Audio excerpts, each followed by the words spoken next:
నమస్కారం. ఆర్వీఆర్ టీవీకి స్వాగతం. అదో సాధారణ వీధి కుక్క. రోడ్ల వెంబడి దొరికింది తింటూ తన మానాన తాను బ్రతికే శునకం. ఆ శునకం కోసం వందల మంది వెతుకులాట ప్రారంభించారు.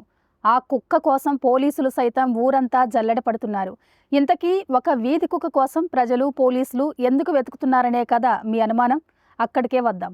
అది మన దగ్గరి వీధి కుక్క కాదు, ఉత్తరప్రదేశ్లోని బిజ్నోర్ కుక్క అన్నమాట. ఈ కుక్క ఒక వ్యాపారవేత్తకు చెందిన ₹1,00,000 నగదు సంచిని నోట కరుచుకుని పారిపోయింది. రోడ్డు పక్కన బండి పెట్టి నమాజ్కు వెళ్లిన ఆ వ్యాపారవేత్త కొద్దిసేపటి తర్వాత తన నగదు సంచి కనిపించకపోవడంతో పోలీస్ స్టేషన్కు పరిగెత్తారు. దొంగలు తన నగదు ఎత్తుకెళ్లారంటూ ఫిర్యాదు చేశారు. షరామామూలుగానే దొంగతనం జరిగిన ప్రాంతంలోని సీసీటీవీ ఫుటేజ్ని పరిశీలించిన పోలీసులు ఒక్కసారిగా షాక్ తిన్నారు. అప్పటిదాకా దొంగలెవరో డబ్బు ఎత్తుకెళ్లారనే ఆలోచనలో ఉన్న వ్యాపారి, పోలీసులకు మైండ్ బ్లాక్ అయింది.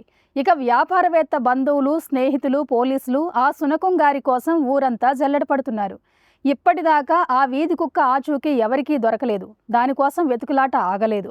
పాపం ఆ వ్యాపారి పరిస్థితి ఏంటో మరి. ఇలాంటి కరెంట్ అప్డేట్స్ కోసం చూస్తూనే ఉండండి మన ఆర్వీఆర్ టీవీ. లైక్ చేయండి, షేర్ చేయండి, సబ్స్క్రైబ్ చేయండి.